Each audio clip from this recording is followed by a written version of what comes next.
Naam, al-hirsu wal amal, kata Nabi SAW, ambisi dan angan-angan. Ambisi dengan anak. Makanya kadang-kadang kita ngeliat iki wis tuwek pancet ay ngomongi fulus ini. Iya tetap kayak gitu Bang siapa? Itu yang nggak akan tua di manusia.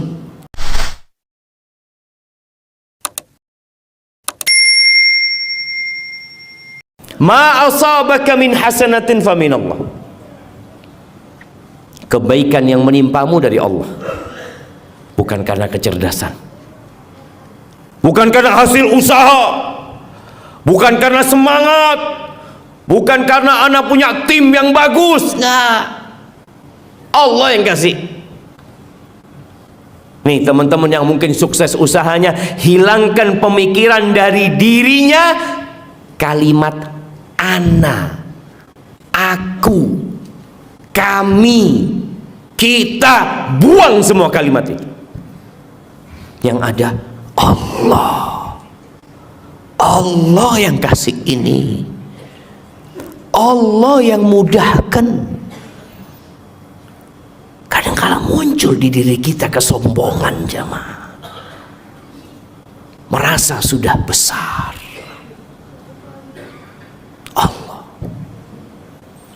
tatkala kita kembalikan semuanya kepada Allah, semuanya jadi indah.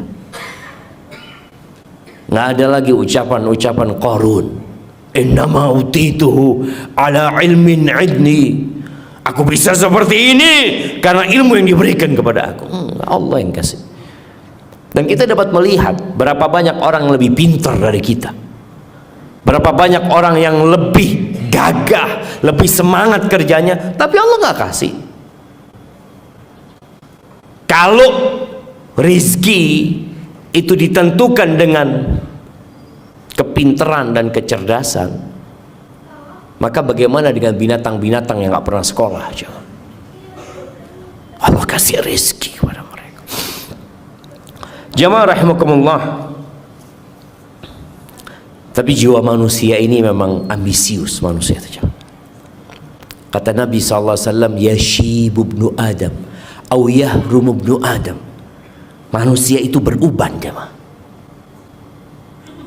Makanya orang kalau beruban itu takut ya, dia ngelihat ya Allah, wis tuwek aku disemir ya. Nabi SAW melarang semir warna hitam. Antum semir nggak apa-apa, warna coklat, coklat tua. Kalau hitam dihindari, supaya antum tahu kalau rambut antum semiran. Kalau hitam kan merasa sinom aku, no tuwek wis. Nah, beruban itu anak manusia, anaknya Adam. Tapi ada dua hal yang tetap muda di dirinya. Apa dua hal itu jemaah? Nah, yang tua yang jawab, jangan yang muda. Dia merasakan ada dua hal di dirinya yang tidak berubah, tetap hitam. Nah, fadhal jemaah. Yang satu angan-angan, yang kedua dunia hitam. Kedua hitam. Yang kedua apa? Nafsu. Masya Allah, masih muda nafsunya Bapak. Kasihkan ke beliau. Naam, al-hirsu wal amal, kata Nabi SAW, ambisi dan angan-angan. Ambisi dengan anak. Makanya kadang-kadang kita ngeliat iki wis tuwek pancet ay ngomongi fulus ini. Iya tetap kayak gitu Bang siapa? Itu yang nggak akan tua di manusia. Kepingin ini, kepingin bangun ini, kepingin beli ini, ada dia punya angan-angan itu. Itu manusia seperti itu. Makanya kalau kita tidak letakkan ambisi kita kepada sesuatu yang lebih besar, kita akan kehilangan yang kita cintai.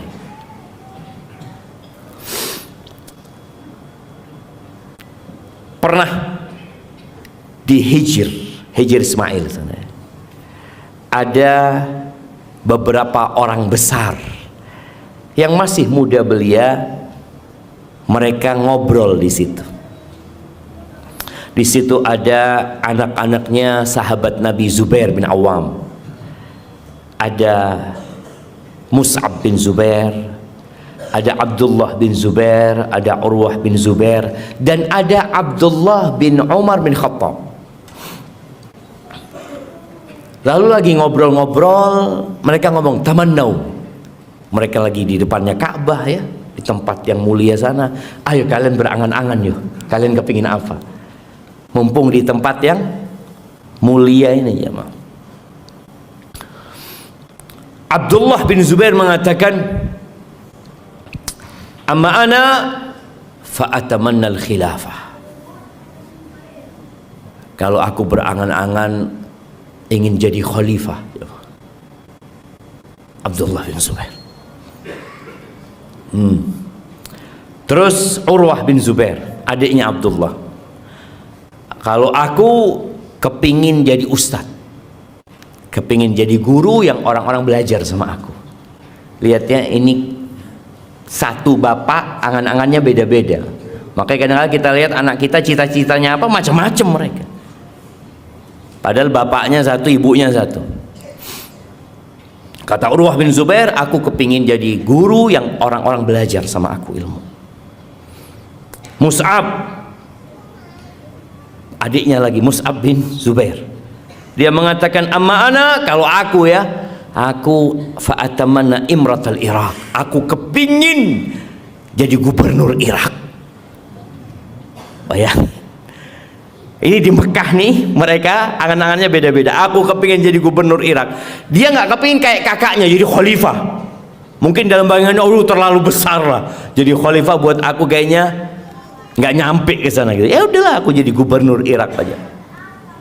Tapi ada angan-angan lain, aku kata dia. Wal jam'a baina Aisyah binti Talha bin Ubaidillah wa Sakinah binti Husain. Aku kepingin menikah dengan dua perempuan. Aku kepingin ngumpulin dua perempuan. Dia ingin nikahi dua perempuan ini.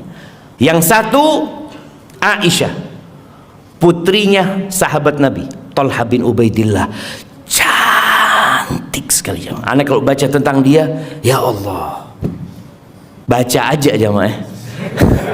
Itu bayangin ya Allah, cantik sekali. Dan Sakinah, cicitnya Nabi Muhammad SAW, putrinya Husain, itu juga cantik sekali. Artinya dia dengar kecantikan dua perempuan ini, dia kepingin, ya Allah, aku kepingin nikahi dua perempuan itu. Siapa yang punya angan-angan kayak gitu ya? Kemudian tinggal Abdullah bin Umar ya. Apa kata Abdullah bin Umar? Kalau aku kepingin diampuni sama Allah SWT. Lihat jemaah, tingkatan angan-angan seseorang itu sesuai dengan tingkat iman yang ada di hati, ilmu yang Allah berikan kepada. Dan subhanallah, yang diangan-angankan oleh mereka itu semua didapatkan. Abdullah bin Zubair jadi khalifah, Mus'ab bin Zubair jadi gubernur Irak, dan menikah dengan dua perempuan itu.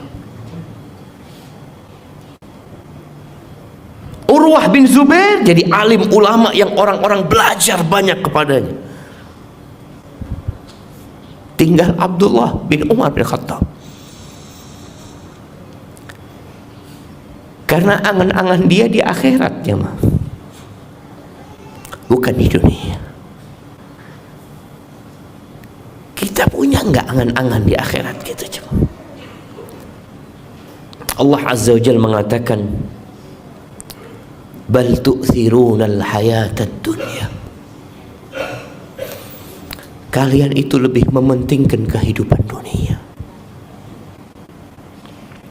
Wal akhiratu khairu wa abqa. Akhirat itu lebih baik dan lebih kekal. Coba kita renungkan. Abdullah bin Zubair jadi khalifah, Berapa lama dia jadi khalifah jemaah? Dia meninggal, tewas dibunuh sama Hajjaj bin Yusuf.